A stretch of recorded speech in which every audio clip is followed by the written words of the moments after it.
Have you ever thought about packing your bags and living in Australia for a year? Whether you're looking to surf on your days off, explore vibrant cities, or just fund your travels while soaking up the Aussie sun, the working holiday visa could be your golden ticket. In this video, we're breaking down everything you need to know to make this dream a reality. Let's dive in and start planning your adventure. So, what is a working holiday visa?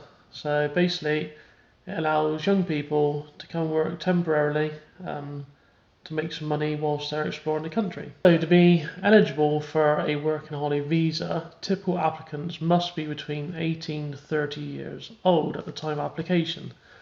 Though some countries extend this to 35, the specific age limit depends on the applicant's country of citizenship. So you need to be a passport holder from an eligible country, and the working holiday visa is available to citizens of certain countries. For subclass 417, this includes UK, Canada, Germany, France and more. For subclass 462, eligible countries include the USA, China, Indonesia and others. It's essential to check the latest list of eligible countries, and you can find that on the Australian immigration website. There are some additional requirements. Some applicants, especially under subclass 462, might need to meet educational or language proficiency requirements. For instance, a high school diploma may be required, or proof of English language skills like through tests. Yeah, the IELTS. I think there's someone you might have to do on our PR visa, but yeah. So types of working holiday visas. So you got the subclass 417.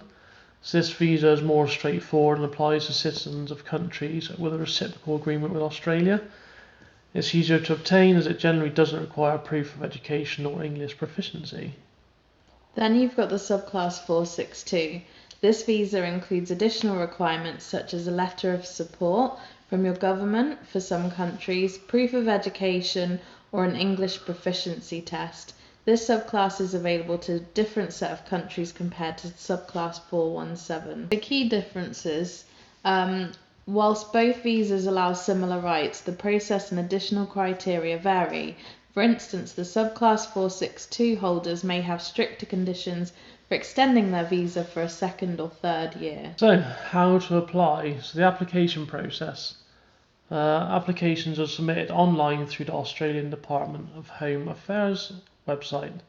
The process involves creating an account, filling out personal details and uploading required documents. So the required documents, applicants will need a valid passport, proof of sufficient funds, normally about 5,000 Australian dollars, a return ticket or proof of funds to purchase one, health insurance, we've got that, private healthcare, and for some countries additional documentation like a letter of support. So how much is all this going to cost and how long is it going to take?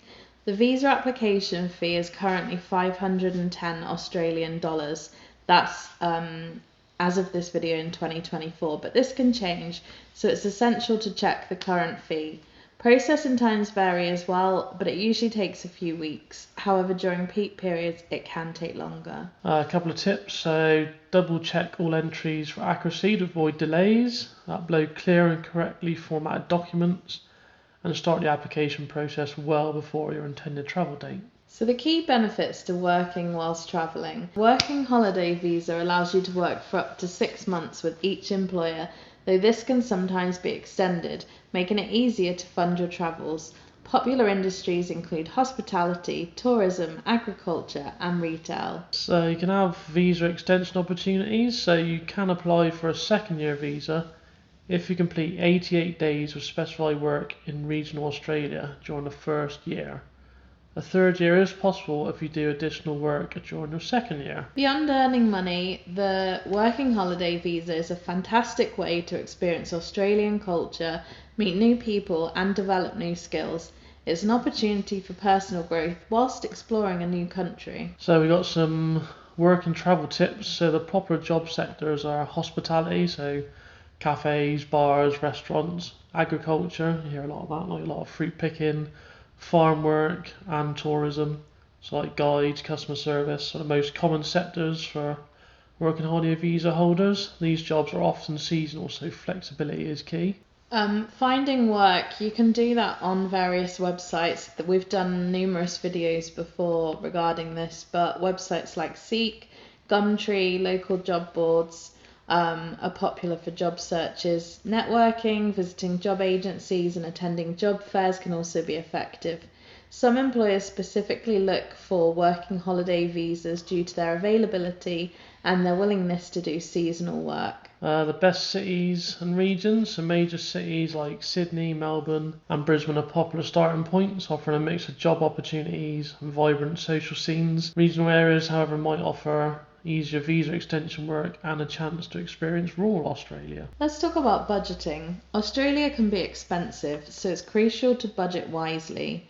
Living costs vary, with major cities being more expensive than regional areas. House sharing, cooking at home and using public transport can help to save you money. So regional work and visa extensions. So to extend your work and holiday visa, you must complete 88 days or about 3 months of specified work in regional Australia. This work often includes farming, mining, construction or fishing. So the types of work: fruit picking, farm labour, tree planting and construction are common options. This work can be physically demanding, so it's essential to be prepared. Finding regional jobs. So use websites like Harvest Trail, job boards in rural towns, or contact farms directly.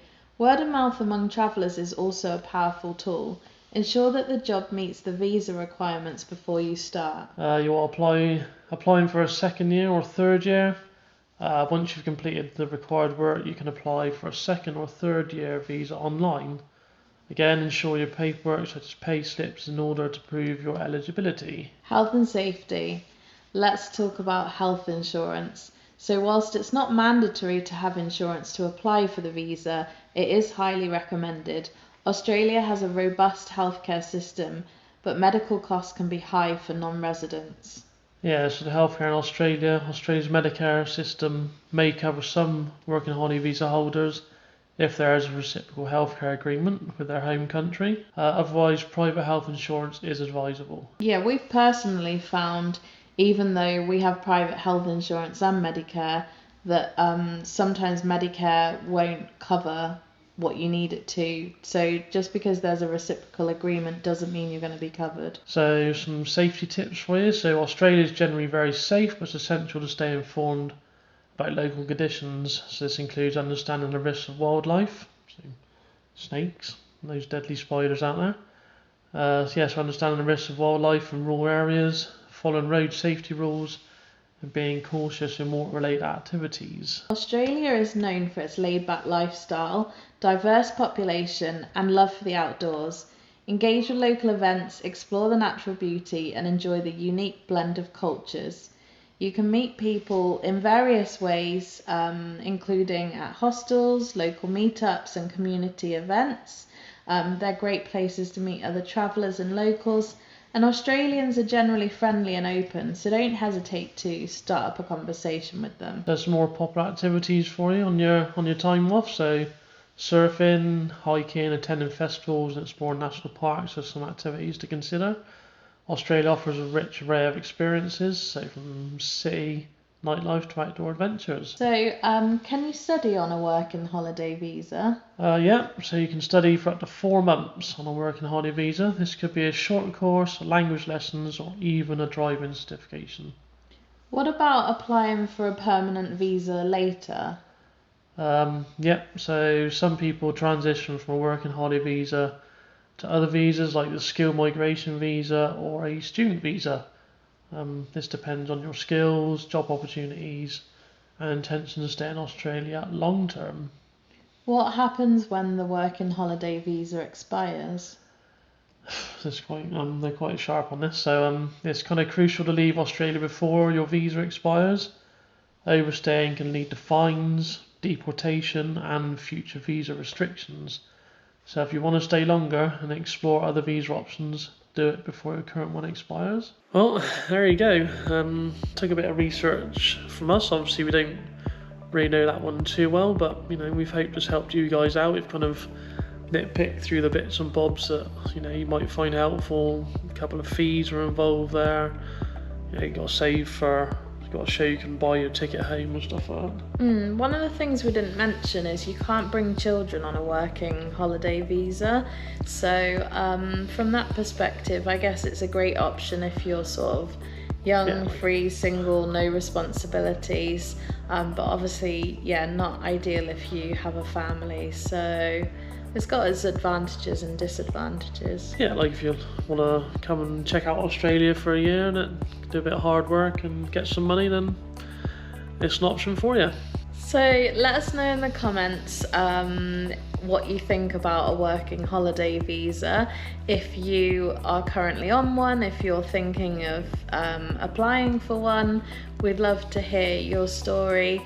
And if you've enjoyed the video, please give it a thumbs up. And if you'd like to see the rest of our content and future content, please click the link to subscribe. We'll see you in the next one.